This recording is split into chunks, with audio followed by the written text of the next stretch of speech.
one of our favorite books, Steve, is The Obstacle is the Way by Ryan Holiday. And that's what it's about, right? It's finding obstacles and knowing, hey, that obstacle, now we know the way. Hi, everyone. Today's show is going to be a bit different than normal since I'm not actually hosting the show. Instead, my friend and colleague Steve Kane takes control and interviews me about a topic I've been digging into the last few weeks. Well, specifically, I've been learning and studying about what some refer to as the 3 root sins. So on today's show, Steve and I talk about what these 3 root sins are before talking about how they actually manifest themselves within the business and continuous improvement world. We then explore some practical countermeasures any of us can use to overcome any of these issues. Now, show notes for this episode can be found over at GembaPodcast.com. Just look for episode 210.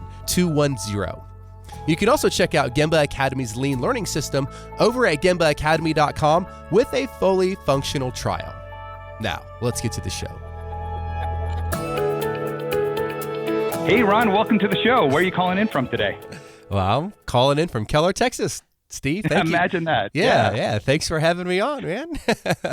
Yeah, it's a pleasure. I gotta confess, it feels a little weird, kind of turning the tables and me hosting the show. Yeah.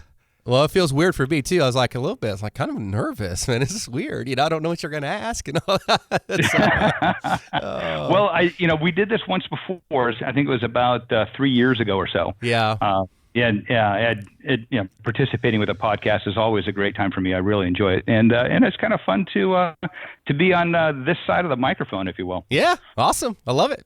Yeah. So today's podcast is really on a topic that stemmed from a conversation that you and I had earlier today, mm-hmm. and the concept that we're going to discuss. I guess it's kind of a personal item for you, mm-hmm. but really kind of translates to lean leadership, self-leadership, that kind of thing. Why don't you tell the listeners about what that conversation was? Yeah. So, I don't even know how, like so many of our conversations, Steve, I don't even know how they get on and with the avenues that they go on, but we always have some awesome conversations about many different topics. And yeah, today we were just talking, and I was explaining that me and some of my buddies outside of work, and they're actually some friends of mine, all go to the same church. We get together on the weekends, just kind of hang out and kind of check in with each other and see how our week was, and kind of push each other to be better, husbands and fathers and all the rest of it. So it's a great kind of a little mastermind group, if you will, of some of my personal friends, and we had been exploring this topic, and it's kind of more of a spiritual type topic, so I won't get into too much of the spiritual stuff, but it's on the topic of a root sin, like ROOT mm-hmm. sin. And the idea is that there's 3 root sins that if you have a problem with any one of the 3, and almost all of us have a problem with at least one of them, or if you're like me, pretty much all of them. but primarily we have one that really stands out. And what happens is it kind of manifests itself, and then any other type of issue, whether it be a sin or just a defect in the way that you operate as a human, probably stems from one of those 3 root sins. And the way that it was first introduced to me was kind of a really fun story of the TV show Fixer Upper. And I don't know, Steve, I don't think you had mentioned that you watched that show much, but I bet a lot of the people listening know the one I'm talking about. It's Chip and Joanna Gaines. They're in I think they're in Waco, Texas, or whatever, and they go into these homes and they remodel them and making this like amazing, transformations, right? And it all happens in a 30-minute episode. It's amazing. Right. And so but they're all very predictable, right? The shows are all very predictable. So they look around at a couple different homes, and then they pick one. The homeowners pick one. They say, yeah, make that one beautiful for me. And then they begin the renovation process. And renovation process always goes with, they kind of do some demolition and this and that. And meanwhile, Chip, the husband, he's kind of leading that part. And Joanna's over here off to the side, figuring out all the awesome design and all that kind of stuff that she's going to do. Meanwhile, it always happens in every episode. as they're busting up the walls or the floor or whatever it is, Chip, the husband, always discovers some big problem, right? And it's like, a rotting floor or moldy such and such in the bathroom drywall, or something really bad, right? Electrical's all bad in the house. And so the call goes out to the homeowner, and they say, "Oh, Mr. and Mrs. Homeowner, I'm so sorry. This problem just came up, and it's a really serious problem. We got to fix it. Otherwise, you're going to have a really bad home." So what's the homeowner going to do? Of course, they're like, "Okay, fix it." So they fix it. So Chip, fixes the floor or repairs the drywall, whatever it might be, and then they carry on. Well, meanwhile, all the other beautification happens, and then towards the end of the show, they have the big reveal, right? And the homeowners get to come in and see their house. Well, guess what never gets talked about? What's that? All the work that Chip did, right? Like the fixing the rotting floor or the bad electrical or whatever, because it's all hidden. It's all like under the surface, if you will. Sure. And meanwhile, all the stuff that Joanna does, and I don't mean to pick on Joanna, she's awesome, and she does great work, but she does everything that you can see.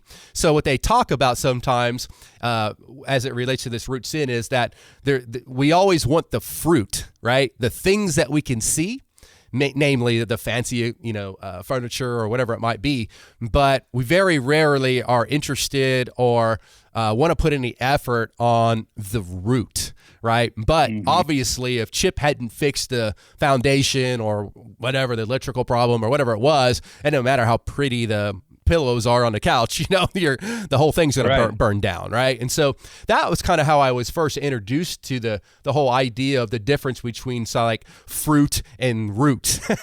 Okay. And so the more you get into then the kind of the root sin side of it, there's 3 root sins, and obviously from if you're a spiritual person, you can take one avenue of it, but just for anybody who's in the business world or anything like this, these 3 root sins I think are very applicable to anyone, no matter your belief system, and the first one is pride, and from a definition perspective, I mean when you hear the word pride, you think of many things, but the definition that we were given was that pride is the inordinate attachment to our own excellence. So the person who's kind of a perfectionist, right? Like they got to win, no matter if it's, a game of Monopoly with their kid or, the big deal with their competitor. If they don't win, they're just crushed, right? So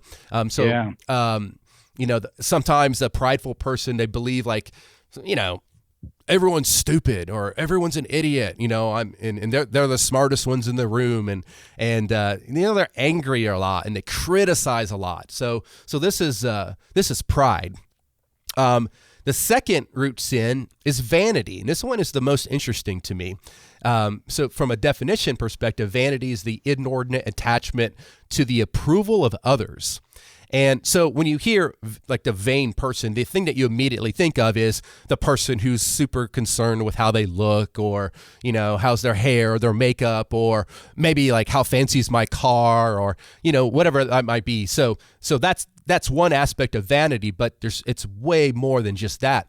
In fact, something that I didn't realize, but shyness, people who are shy, can be a form of vanity, because these people, not all people that are shy, but some people that are shy, they're so worried and so concerned about what other people are going to think about them that they do their very best to just avoid people in general. Right. And so their shyness is actually rooted in vanity. So that's kind of vanity from a high level perspective. And then the last of the third root sin is sensuality. And so this is the inordinate, I can't say that word, attachment to comfort, ease, or pleasure. So like from in the physical world, if someone enjoys a bottle of beer, then, well, more beer is better, right? So they don't really have control over their senses, right? Or maybe someone likes to sleep in, so more sleep is better. So if you're struggling with sensuality, then it's just like you're really consumed with comfort, ease, and pleasure. And so pride, vanity, and sensuality are those are the first the three root sins, which again, you might say most of the other issues or defects of a person might really find their root in one of those three. Right. So somebody, say, not religiously active, might look at these as, say, behaviors or traits, as opposed to a sin, right? Exactly. And so how does this translate to lean or the working world? Yeah. So I think it translates beautifully, really. And I think the way to go about it is to think about, okay, if you look at each of those three, as lean thinkers, we say, okay, yeah, that's the problem, or that's the opportunity, if you will. What are the potential countermeasures, right? And so I think it's a good way to look at it. So let's take pride at the first one. So again, the inordinate attachment to our own excellence, or we're perfectionists and we got to win. We got to beat everyone. Some potential countermeasures to pride are gratitude and humility.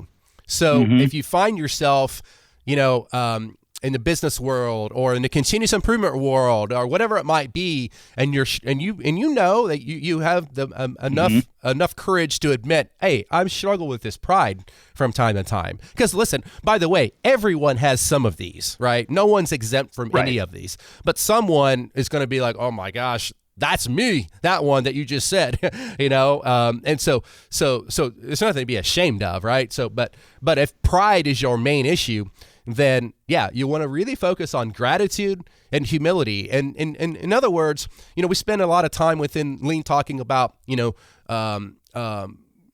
autonomy, right? It's a big popular word, right? Giving our employees or our people autonomy or the freedom to think. Well, if you're a very proud person, that's going to be really hard for you because everyone else is stupid, right? So how could I ever give anybody else who's stupid the opportunity to do anything because I can only do it, right? Sure. And so what they've got to be able to do is practice humility and be grateful for those folks that are part of your team, are part of the organization, who do have talents that chances are you don't have. They have some gift, some talent that you just don't have. And so you've got to be able to see that in those people and foster it and bring them out. So I think that's the way that pride can be countered within kind of the business environment. Yeah, this conversation on pride makes me think about teamwork. For one, that's a very big part of Lean and the importance of team. Yeah. It also reminds me of Terrell Owens. Do you remember? Oh yeah, T.O. baby. So, yeah. So for the listeners who aren't familiar with Terrell Owens, he was a wide receiver for the Philadelphia Eagles. Highest paid, I think he was the highest paid member of the team. But he had some serious pride issues, did things like parked in the head coach's parking spot, things like that, would show up to practice late, did what he wanted, and kind of dared the team to do anything to him. Well, the coach benched the star player. Now, this guy was the best wide receiver in the league at the time. But the team said, we're better off as a team if we we pay him to sit on the bench and don't allow him to do anything else. Yeah. Right. So I think that's an example of, I think, what you were saying, how pride interferes with our own best interests, with productivity, with our contribution to a team. Yeah. Yeah. No, exactly. Yeah, so vanity then, I think, let's talk about vanity. So again, it's the inordinate attachment to the approval of others. So this is an interesting one within the confines of business. And, I think it's pride and vanity actually kind of play together a little bit. But I think that this one strikes me as, it might be that I'm so worried of what Steve thinks of me, of Ron, that I'm just petrified to really experiment or to try anything because I'm so worried that I'm going to maybe let someone down, right? Having that feeling that I gotta prove myself to everyone, and I see this sometimes, unfortunately, within the continuous improvement world when you might have a department who is made up of continuous improvement practitioners, right? And these folks technically don't add direct value to the product that's being sold or the service that's being sold. So some might see them as overhead, right? And so these folks are constantly running around trying to I don't know how to say it, but I think it's just safe to say they're trying to justify their existence by trying to add value some way or another. And unfortunately, that's sort of a form of vanity. Now, it might be imposed vanity on them, but nonetheless, they're constantly trying to seek the approval of others, whether it's their boss or whatever it might be. And I think the most powerful countermeasure to that is to really kind of come back to the why, right? And understand, why do we exist and why are we doing what we do, and not worry about trying to impress their boss. Like, it's kind of like how we always talk about with like something like Toyota Kata, Steve. We talk about it's not a problem-solving methodology. Instead, it's a learning methodology. So the more that we learn, the more problems are solved, right? Right. So so to combat vanity, what we really need to be doing is stop focusing on trying to impress others, but do the things that are needed to be done the right way with the right intentions, and the recognition will come, right, as a result of the good work. But when you take that mentality of, oh gosh, I got to do this or that, or I'm going to get fired, that's a form of vanity, and it's not going to be a good way to work. You're not going to enjoy yourself. There's going to be tons of stress, and it's just not going to be a good thing, right? Sure. Sure. Yeah, so tell us about sensuality, right? Yeah, so sensuality, again, is the inordinate attachment to comfort, ease, or pleasure. Wow. From back on the kind of the spiritual realm, what they would say is the two words that they would use to counter sensuality are temperance and fortitude, right? So temperance is you say using good things in the right way at the right time. So like back to the example I used with a guy who enjoys a beer, once in a while, or a glass of wine or whatever it might be, may be fine. Have that glass of wine, but you probably don't need an 18-pack of beer to cut your grass. Okay. Right. So that's temperance, right? And then fortitude is courage or strength, right? So from a business world, I'm not sure, I don't know how temperance plays into the business world, but fortitude definitely does. Fortitude is courage, right? And strength. And it's having it's knowing that within continuous improvement, there is no get rich quick scheme. Okay. If you're looking for the checklist or the 3 things that you got to do to be lean, I'm sorry, it just doesn't exist. Okay. There's no easy way to do what it is that we try to do. It's a struggle, right? And you've got to get in, you got to dig in, and you got to be really, have the courage and the strength to fight through those obstacles that you're going to come. But as one of our favorite books, Steve, is The Obstacle is the Way by Ryan Holiday. And that's what it's about, right? It's finding obstacles and knowing, hey, that obstacle, now we know the way through that obstacle. But if you're overcome with, comfort, ease, and pleasure, you don't only want things that are easy, then you're not going to succeed. I mean, if you do, you're a better person than I. That's for sure. So I think I don't know. I think that's what those 3 kind of root defects, if you will, what they say to me from a business perspective. Yeah. So so pride, vanity, and sensuality. We all have a need for these things, right? So when I do something well, I like to look back at what I've done, kind of reflect on it, and take pride in my work. So And I kind of have the impression that's really not such a big deal if I'm doing it quietly to myself. So is it the existence or the need for these things, or is it the desire for excessive levels of these? I think it's definitely the excessive is for sure an issue. It's the person who their point in life every day is to get up and seek this out. Like one of the I'm not I'm ashamed to admit it. Like I feel like my biggest opportunity here is actually Vanity, and it's not because of the awesome minivan that I drive or anything like that. Trust me. It is pretty nice, though. It's a nice minivan, Toyota Sienna. But like my wife actually introduced me a long time ago to what they call the love languages. Have you ever heard of that? No. It's some stuff that she was reading, and one of the love language, the basic idea is that we each have a love language, and this is like what speaks to us, right? And so like one of the love languages is gift giving, and you can see it in your we can see it in our children. And my daughter Brenna, she's a gift giver, and she always has been. She's the one on like Christmas who makes the handwritten card, and she's sitting there watching you open it, right? Because she's so excited for you to get that gift, right?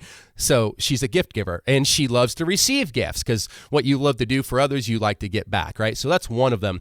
Well, another one of those love languages is words of affirmation, and that's me, believe it or not. So like from a love language perspective, words of affirmation is my language, and so this is, I would say, a slippery slope into vanity in that I feel the need to have others kind of praise me or say that, gosh, you're doing a great job, Ron. And I don't think there's anything wrong with that, within reason, right? But if it's your sole motivating drive in life to seek the approval of others, this is a form of vanity. And so we got to figure out to make sure that, they say within the kind of the spiritual world, one of the countermeasures to vanity is hidden acts of charity, which is interesting, which is to say that, maybe you go to the local soup kitchen to volunteer. Well, this is a great, awesome, respect for humanity and all the rest of it, right? Problem is, what happens when you're there? You're so busy taking selfies and all these awesome pictures that you can't wait to flood onto Facebook and your social media to say how great you are. And all you want is the people to flood you back and say, oh my gosh, you're terrific, Steve. You're such a good person, right? And so it's like you took what was a beautiful gift or a beautiful act of charity, going to this volunteer at a soup kitchen, and turned it into you seeking attention, right? And so the idea then is to do hidden acts of charity. So maybe a continuous improvement is, helping people improve, and don't expect credit. Right? Don't do it for the credit. Do it because it's the right thing to do, And I don't know. So it really rocked my world when I first heard that. And I was like, golly, man, that really has so many tie-ins to so many areas of our lives, I think.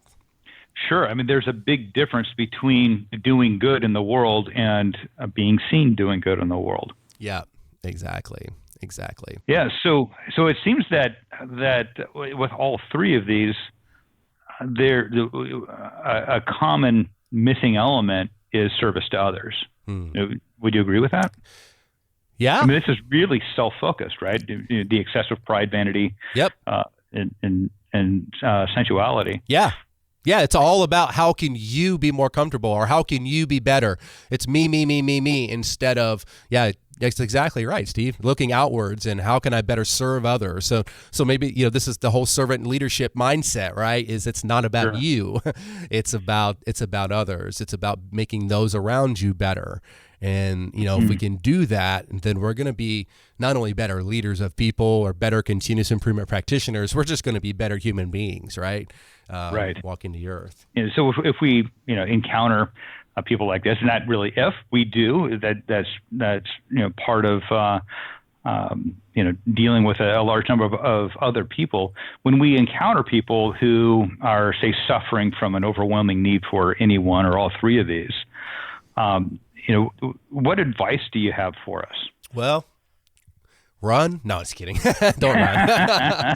I mean, they're all around us, right? I mean, whoever your significant other has one of these, right? Everyone's mom or dad, everyone has one of these root, issues. And so maybe it's as easy as, not easy, but I think awareness is, the fact that I never really thought of myself as a overly vain person. And I don't think I am in certain areas, but in some ways I am. And it was having that knowledge of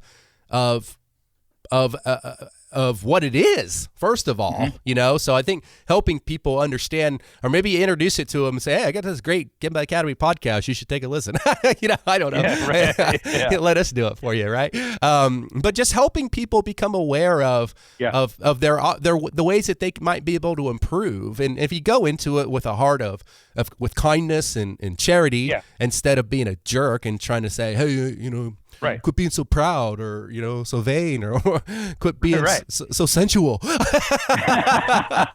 Yeah. First of all, they're not going to know what you mean, but it's not going to work. Yeah, but I think you're right about that. If you truly desire to serve others, right, with that message, now it probably won't be all that pleasant for either person in that conversation to participate in it. Yeah. But sometimes it's really important, And I used to work with somebody. She was vice president of human resources, so she's devoted a career to helping people improve, personally, professionally. And she had this wonderful gift of just cutting so quickly and so deeply on an issue like this that you'd get it, you'd hear it, and not be hurt by it. Yeah. Right. And as an example, she might say something along the lines of, Steve, in this situation, we saw this behavior. This is what you did, right? You remember that, right? And in this situation, there was a similar behavior pattern. You did this, you did this, did that. It seems that vanity is very, very important to you, approval from others is very important to you. Yeah. And I want you to think about that, and I want you to understand how that might be harmful to the team, how it might interfere with how well we perform as a team. Yeah. And it's not an attack. It's like, we saw this behavior. Yeah. This is my view of it. I'd like you to think about it. Yeah. And it is kind of like just instantly pulling the wind out of that sail. Mm-hmm. And just kind of neutralizing it quickly. I think the skill that she developed in that came over years and years and years of work and trying to be very good at that. Yeah. But one of the things that kind of crosses my mind is that when we perceive this in others, that we have some sort of responsibility to help that person with the issue in some way. Got to be careful about it, but we're not helping anything if we say nothing, right? Well, and I think this could be like a team building exercise, Sure. Because like everyone in this room, if you're talking to one of these three, is going to speak to you. It just is. It's just like a certainty, right? Sure. And so, and then the leader can start themselves. By the way, I'm struggling with this one. So no one's perfect, right? I think if you go into it with a heart of, we are all imperfect human beings, right? And we all are trying to be better. And that's the spirit of continuous improvement, right? We want to be better. And so I think you just go into it with that heart of helping and making sure that they don't think that you think that you're all that. Right. Like, because I'm as defective as anybody. Right. And so, but I was given this knowledge and I want to give it to you. So then we can all be aware of certain opportunities for us to improve. Yeah. But Patrick Lencioni's 5 Dysfunctions of a Team. That's one of the exercises, right? Yep. Identify in yourself your most unproductive behavior. Yep. And then hear from everybody else on the team what they think is your most unproductive behavior as well. Yep. I think it's a worthwhile experience. Yep. Exactly. Oh, very good, Ron. Well, hey, maybe it's time to move on to some of the reflection questions. Okay, sounds good. what does respect for people mean to you? Oldie but goodie. We got like 150 episodes with answers on this. Yeah. What does respect for people mean to me? Yeah. Well, I think I remember I think I've answered this before. It's like it's really thinking about just really caring for other people. And it's like really it's about trying to, I don't want to say the word serve others because that's what we've been talking about so much today, but I really do think it's about making it about other people and not yourself. So maybe it kind of fits in with what we've been talking about here is that, but and it's all the same things that we've heard a million times, but, respect for people is not, kumbaya, singing around with our arms around each other and always happy, go lucky and all that. That's the opposite because sometimes, I need my butt kicked. So when I need it kicked, Steve, I expect you to kick it. Right. Yeah. And likewise, if you need your butt kicked, I'll do it, and, and so, because if we don't, then we're not being respectful. Right. So I think it's kind of expecting the best out of people and then helping them get that best, but that's what it means to respect as I expect you to be your best and I'm willing and able, and I'll do everything that I can in my power to help you be your best. Right. And hopefully you'll reciprocate that and return it back to me and help me be the best that I can be. So I think that's what respect for people is. Yeah. One of the questions that you ask your guests from time to time is, where do you think lean is going in the future? In other words, what's next for lean, right? So a little more specifically about Gemba Academy, what's on the horizon for Gemba Academy?